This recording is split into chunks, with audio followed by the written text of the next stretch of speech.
Hey guys, welcome to my channel and welcome to a new vlog here in Goa. So in this vlog कुछ update वगैरह नहीं है मतलब I'm gonna just talk about जो आप लोगों को बहुत ज़्यादा कन्फ्यूज़न रहता है उसके बारे में गोवा आने के बाद कि क्या ले जाना चाहिए क्या नहीं ले जाना चाहिए इन टर्म्स ऑफ अल्कोहल। ये वीडियो शुरुआत करने से पहले मैं बता दूं कि मैं किसी तरह का अल्कोहल का प्रमोट नहीं करता हूं and alcohol is injurious to health. आप ड्राइव कर रहे हैं तो अल्कोहल मत पिए और अपनी सेहत का ज़्यादा से ज़्यादा ख्याल रखें। वीडियो में आगे चलते हैं। अभी बात करते हैं कि जब आप गोवा आते हैं आपको क्या लेके जाना चाहिए गोवा से घर and what is the difference in all different types of alcohol. बहुत सारी चीज़ें आती हैं ना अल्कोहल में, जैसे हो गया बियर, विस्की, वाइन, ब्रांडी और रम। तो इन सब में डिफरेंस क्या है तो उसके बारे में हम बात करेंगे जल्दी जल्दी, जिससे आपको थोड़ा ईजी हो जाए यहाँ से अगर आप कुछ लेके जा रहे हैं उसको समझने में कि क्या हमें लेना चाहिए क्या एग्जैक्टली नहीं लेना चाहिए। तो सबसे पहले हम बात करेंगे बियर। वो तो सबको मालूम है, सब लोग पीते हैं, कितनी ज़्यादा पीते हैं, कोई लोग तो 7-8 बॉटल्स भी पी लेते हैं एक बारी में। बियर क्या है? बियर एग्जैक्टली अनाज से बना हुआ, अनाज बोले तो जिसमें बार्ले, गेहूँ, कॉर्न, राइस इन सब से बनता है, जिस एक फर्मेंटेशन के प्रोसेस से गुजरता है, फिर उसके बाद बियर प्रोसेस करके बनाते हैं।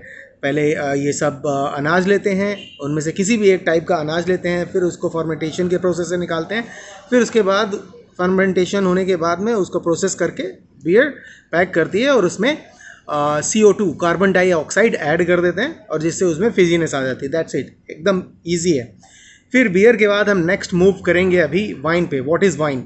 जैसे मेरे पास ये की बॉटल है वाइन की बिग बेनियन शविनियो ब्लॉ। वाइन क्या होती है और वाइट वाइन रेड वाइन में डिफरेंस क्या है? तो वाइन बेसिकली वाइन भी फर्मेंटेड अल्कोहल ही है। मतलब ये ग्रेप जूस से बनता है और उसको फर्मेंट करते हैं। डिफरेंट तरह के ग्रेप्स होते हैं, डिफरेंट तरह की वाइन्स होती हैं। डिफरेंट ग्रेप्स के डिफरेंट फ्लेवर्स होते हैं। ग्रेप की बात करें तो जैसे कि सिराज और शविनियो ब्लॉ, जैसा कि आपने इस वाइन में देखा लिखा है शविनियो ब्लॉ। ये दिख रहा होगा कि नहीं पता नहीं, थोड़ा सा ज़्यादा वाइट है। तो यहाँ पे Sauvignon Blanc, Chardonnay and Merlot. So these are grape varieties. बहुत सारी ग्रेप वैराइटीज़ हैं, उन तरह डिफरेंट ग्रेप वैराइटीज़ की डिफरेंट वाइन आती हैं। वाइट ग्रेप्स की वाइट वाइन बनती हैं और रेड ग्रेप्स की रेड वाइन बनती हैं। तो कभी कभी ब्लेंड भी कर देते हैं, वाइट और रेड का ब्लेंड भी कर देते हैं ग्रेप्स का। तो डिफरेंट तरह की वाइन्स बनती हैं।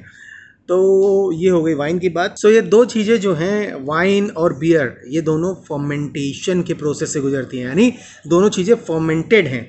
अब इससे आगे बढ़ेंगे जो वाइन से ही रिलेटेड है, ब्रांडी। तो ब्रांडी अल्कोहल उसमें बहुत ज़्यादा होता है वाइन की अपेक्षा, जो कि डिस्टिलेशन के प्रोसेस से गुजरती है। वाइन और बियर में अल्कोहल कम होता है। बियर में अराउंड 4%, 6%, 5% डिपेंड करता है कौन सी कंपनी कैसे प्रोसेस कर रही है। और फिर वाइन की बात करें तो उसमें 19%, 20%, 17% डिपेंड करता है कंपनी टू कंपनी वाइज। अब ब्रांडी की बात करें, ब्रांडी में 37%, 40%, 48% अल्कोहल बाई वॉल्यूम होता है। तो ब्रांडी में दो तरह की चीज़ें होती है, एक होती है कोनियाक और एक होती है ब्रांडी। कोनियाक बेसिकली, मैं थोड़ा जल्दी बात कर रहा हूँ क्योंकि इन डिटेल नहीं बता रहा हूँ, मैं बस इतना छोटा सा आपको नॉलेज देना चाह रहा था जिसकी वजह से मैं थोड़ा जल्दी बता रहा हूँ। होप आप लोगों को समझ में आ रहा हो। नहीं आ रहा हो तो कमेंट करिएगा, नहीं कमेंट में आंसर मिले तो मैसेज करिएगा, फिर भी मैं डिटेल में बताऊंगा। ब्रांडी जो है वाइन से ही बनती है, वाइन का ही अगला प्रोसेस है। अगर हम वाइन को फर्मेंट करने के बाद उसे डिस्टिलेशन के प्रोसेस से निकालेंगे, यानी हिंदी में उसको बोलते हैं वाष्पन की क्रिया, मतलब भाप बना के अल्कोहल सेपरेट करते हैं, तो उससे अगर निकालते हैं वाइन को तो वो बन जाती है ब्रांडी। अब ब्रांडी में दो चीज़ें होती है, एक होता है कोनियाक और एक होता है ब्रांडी। कोनियाक जो होता है फ्रांस में एक क्षेत्र है जहाँ पे एक अलग वैरायटी के ग्रेप्स होते हैं। तो अगर फ्रांस में जो कोनियाक रीजन है वहाँ पे कोई ब्रांडी बनती है, उस क्षेत्र में कोई ब्रांडी, उस वहाँ के ग्रेप से कोई ब्रांडी बनती है, तो वो कहलाती है कोनियाक। जैसे कि मेरे पास अभी एक बॉटल है, मैं आपको दिखाता हूँ, हेनेसी। This is कोनियाक।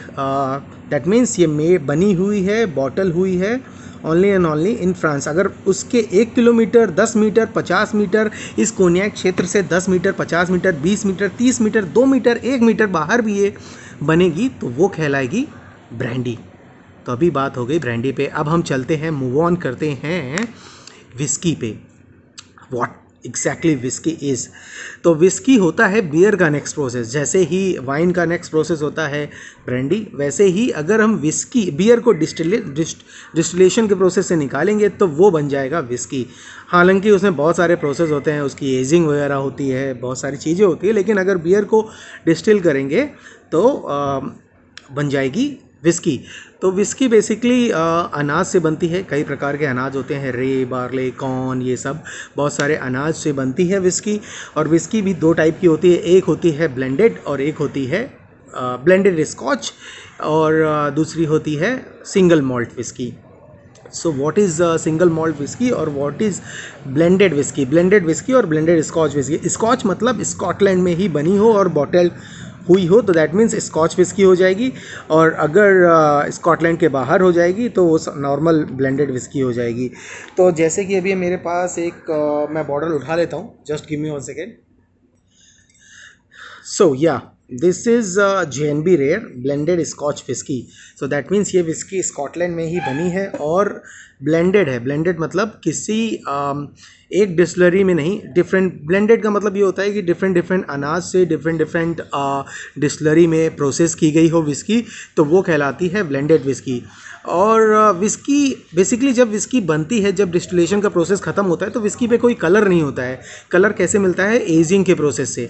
एजिंग के प्रोसेस से मतलब उसको बाद में बैरल में डाला जाता है, कई साल के लिए रखा जाता है, और फिर इससे उसी बैरल से उसको जो है मिलता है कलर, फ्लेवर्स, और डिफरेंट डिफरेंट फ्लेवर्स होते हैं, vanilla flavour, leather flavour, fruity flavour, rose flavour. उस बैरल से कई प्रकार के, डिपेंड करता है बैरल टू बैरल किस लकड़ी का बैरल बना हो। ये बहुत बड़ा एक मसला है, मसला बोले तो बहुत बड़ा ज्ञान है जो कि एक दिन में समझना इजी नहीं है, बट मैं शॉर्ट में आपको समझा रहा हूँ। तो विस्की को कलर और फ्लेवर्स जो है बैरल से ही मिलते हैं।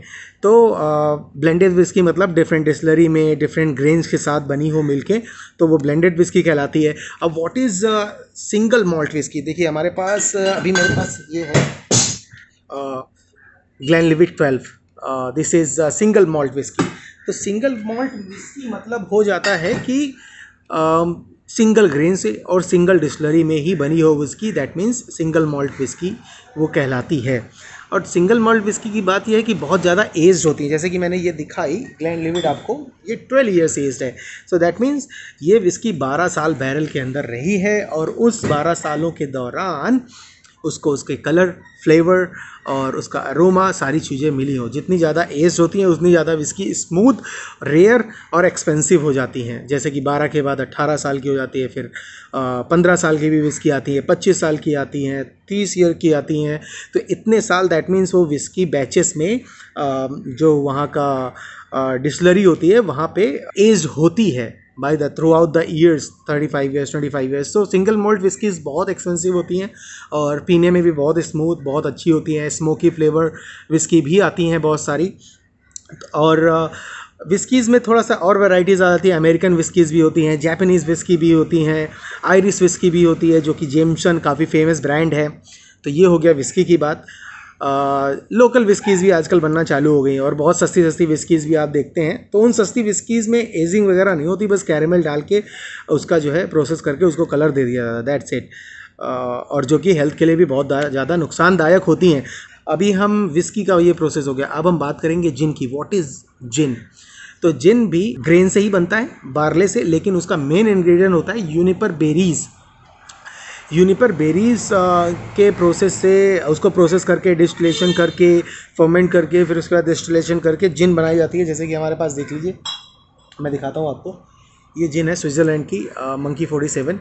इसका प्राइस यहाँ गोवा में 5500 रुपीज़ है और ये है 500 ml की बॉटल। तो जिन का मेन इंग्रेडिएंट है ग्रेन एंड यूनिपर बेरीज। हाँ, और सारे भी इसमें बोटानिकल्स यूज होते हैं, जैसे सिनेमन हो गया, ग्रेप फील, ऑरेंज पील हो गया, लेमन पील हो गया, और अपना रोज़मेरी वगैरह हो गया। तो और सारे भी बोटानिकल वगैरह यूज़ होते हैं, बट मेन इंग्रेडिएंट होता है यूनिपर बेरीज। ऑलराइट, सो अब हम बात करेंगे वोडका पे। What is vodka? तो वोडका बनती है स्टार्च से। ये सारे ग्रेन्स के जो स्टार्च होते हैं उन स्टार्च को निकाल के उसका फर्मेंटेशन के प्रोसेस से गुजार के डिस्टिलेशन करके, यानी वाष्पन की क्रिया, वाष्पन बोले तो भाप की क्रिया, डिस्टिलेशन वही कहलाता है हिंदी में। तो वो सब करके फिर वोडका जो है अपना प्लेस लेती है। देखिए मेरे पास एक बॉटल है वोडका की, ये है बेलुगा, ये है रशियन वोडका। इसका नाम बेलुगा पड़ा है इस मछली के नाम पे। बेलुगा मछली होती है, फ़िश होती है, फ़िश के नाम पे इसका नाम है पड़ा है बेलुगा। सो वोडका भी बनती है स्टार्च से, और डिफरेंट कंपनीज़ की डिफरेंट वोडका आती हैं, अलग अलग वैरायटीज़ होती हैं। आपने नाम सुना होगा एब्सोल्यूट, उसमें बहुत सारे फ्लेवर्स भी आते हैं, ग्रे फ्लेवर, और हमारे पास अभी है एब्सोल्यूट का लाइम और ग्रेपफ्रूट फ्लेवर, तो एप्पल फ्लेवर, बहुत सारे फ्लेवर्स भी आते हैं इसमें आजकल देने लगे हैं। तो नेक्स्ट हम बात करेंगे रम के बारे में, रम क्या होती है और कौन सी रम बेटर होती है, या क्या क्या रम कैसे बनती है। तो रम बेसिकली शुगर केन के जूस से बनती है, यानी गन्ने के जूस से बनती है, गन्ने के रस से बनती है। मोलेसेस वगैरह जो शुगर का सीरा होता है गन्ने के जूस का, उससे भी बनती है। और रम भी दो प्रकार की होती है, एक होती है वाइट रम, एक होती है डार्क रम। डार्क रम में बेसिकली कैरेमल ऐड किया जाता है, कैरेमल से उसका कलर मिलता है। और वाइट रम तो ऐसे ही फर्मेंटेशन के प्रोसेस के बाद में डिस्टिलेशन करके बनाई जाती है। तो रम बहुत फेमस नाम आपने सुना होगा, बकार्डी की वाइट रम, डार्क रम। तो ये सब रम वगैरह जो आजकल गोवा में भी बहुत सारी फैक्ट्रीज बना रही हैं, जिसमें से मैं आपको दिखाता हूँ। मेरे पास एक है बॉटल, दिस इज़ सैग्रेडो, और ये है गोवन रम, प्रोडक्ट ऑफ इंडिया। तो गोवा में ही आजकल बहुत सारी कंपनियां अपने जो है वो लगा रही हैं, सेटअप्स वगैरह लगा रही हैं, और गोवा में ही रम बनने का प्रोसेस चालू हो गया है। तो सबसे पहले रम को फर्मेंटेशन के प्रोसेस से गुजारा जाता है, फिर डिस्टिलेशन के प्रोसेस से गुजारा जाता है, फिर जो है उसको भी एजिंग के प्रोसेस से गुजारा जाता है, यानी बैरल्स में डाल के एटलीस्ट 1 ईयर के लिए एजिंग के प्रोसेस से गुजारा जाता है। फिर होती है उसकी बॉटलिंग।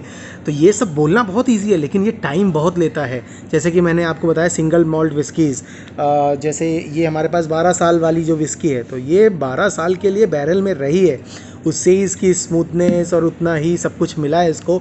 और इसका दाम कितना है यहाँ गोवा में? गोवा में दिस इज़ 5,200 रुपीज़। 12 साल तक किसी डब्बे में, बैरल में, लकड़ी के बैरल में रहने के बाद में इसका दाम है 5,200 रुपये गोवा में। अदर सिटीज़ में प्राइसेस चेंज हो सकते हैं। तो रम भी ऐसे ही बनती है। तो अब हम बात करेंगे another thing which is tequila. आप लोगों के बहुत फेमस, आप लोग हमेशा शॉर्ट वर्ड मारते रहते हैं इसका। तो this is tequila guys. I am having Camino with me, Camino silver. So tequila main जो बनती है, सेम प्रोसेस होता है, फर्मेंटेशन, डिस्टिलेशन, एंड देन उसके बाद एजिंग एंड बॉटलिंग।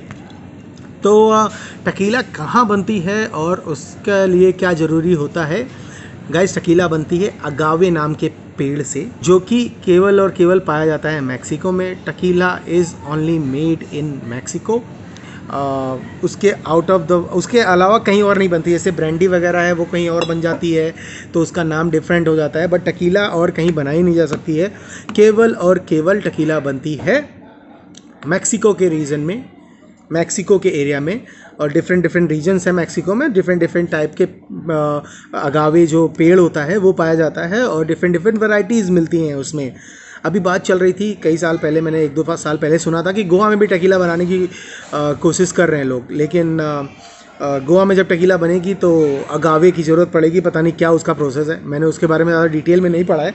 बट या tequila is only made in Mexico and made from अगावे plant, which is क्या बताऊँ, कैक्टस की तरीके तो नहीं, एक लंबा झाड़ का प्लांट होता है, वैसे उससे बनती है। को फोटो वो दिख रही होगी। तो या tequila is made from this plant. So ये हमारा हो गया लिक्कर सारे। अब हम बात करेंगे व्हाट आर द लिक्योर्स। एक अलग कैटेगरी होती है, उसका नाम होता है लिक्योर्स। सो लिक्योर्स और बेसिकली थोड़े मीठे होते हैं और अल्कोहल में कम होते हैं। अल्कोहल परसेंटेज उनका कम होता है, यानी 27%, 30%, 22%, डिपेंड करता है लिक्योर कौन सी कंपनी ने बनाया और किस प्रकार का लिक्योर है। तो लिक्योर जो है बोटैनिकल वगैरह से बनते हैं, उसमें मेन इंग्रेडिएंट अल्कोहल, एक कोई ना कोई एक अल्कोहल यूज़ हुआ होता है और वो डिस्टिलेशन के प्रोसेस से निकलते हैं, फिर एजिंग के प्रोसेस से निकलते हैं। तो और उसमें बोटैनिकल्स एज इन स्पाइसेस, किसी भी तरह के स्पाइसेस, और ऑरेंज पील, ग्रेप पील, लेमन पील, ये सारी चीज़ें उसमें यूज़ होती हैं और थोड़ा मीठे होते हैं पीने के लिए, और एज अ एपरेटिव या खाने से पहले लेते हैं लोग। और कई प्रकार का लिक्योर्स आते हैं, कई प्रकार की कंपनियां अलग अलग लिक्योर्स बनाती है। जैसे मेरे पास एक ये बॉटल है, क्वाइंट्रू, नाम सुना होगा, ये कॉकटेल में जाती है, जिसका नाम है, बहुत सारे कॉकटेल्स में जाती है but one of the famous cocktail is cosmopolitan. So this is orange base, orange flavour liqueur. इसमें अल्कोहल की मात्रा ज़्यादा है, 47% आई थिंक अराउंड अल्कोहल है। यस, 47% अराउंड इसमें अल्कोहल होता है। लेकिन सारे अल्कोहल इतने ज़्यादा हाई अल्कोहल में नहीं होते हैं, सारे लिक्योर्स इतने सारा हाई अल्कोहल में नहीं होते। अदर लिक्योर्स, अदर कंपनीज जो बनाती है उनके अनुसार ही उसमें लिक्योर अल्कोहल का परसेंटेज डिसाइड होता है। कभी कभी कई सारे 27% से भी आते हैं, 28% के भी लिक्योर्स आते हैं, 30% के भी आते हैं। सो हाँ, ये थी कैटेगरीज अल्कोहल की। और सबसे लास्ट इसमें एक और आता है, बिटर्स। जैसे मेरे पास ये है एंगोस्ट्रा बिटर, अभी ख़त्म नहीं हुआ है एंगोस्ट्रा बिटर, इसमें भी 44% अल्कोहल है। ये बिटर्स जो होते हैं बेसिकली ये भी स्पाइसेस से बनते हैं और एजिंग के साथ बनाते हैं, और ये ज़्यादातर कॉकटेल्स में यूज़ होता है। कॉकटेल्स में थोड़ा सा डालने पे इसमें पूरा कॉकटेल का फ्लेवर ही चेंज हो जाता है। सो या alright guide, that's it in this video. आपको कैसा लगा ये जो मैंने थोड़ा सा आपको डिटेल्स देने की कोशिश की? आई होप आप लोगों को पसंद आया हो। सो अगर ये वीडियो पसंद आया हो गाइस तो प्लीज़, ये थोड़ा हटके था, मतलब सारी चीज़ों से हटके था जैसा मैं वीडियोस डालता रहता हूँ, लेकिन थोड़ा सा आप लोगों को सोचा कि मैं थोड़ा सा इन्फॉर्मेशन आप लोगों को दे दूँ जिससे आपको थोड़ा सा इजी हो जाए परचेज़ करने पे, यहाँ से जो भी आप ले रहे हैं, लेके जा रहे हैं। So yeah that's it in this video. Take good care of yourself, be happy and enjoy your life. आप देख रहे थे cocktail psychology. My name is Narendra. मिलते हैं नेक्स्ट व्लॉग में, तब बाय।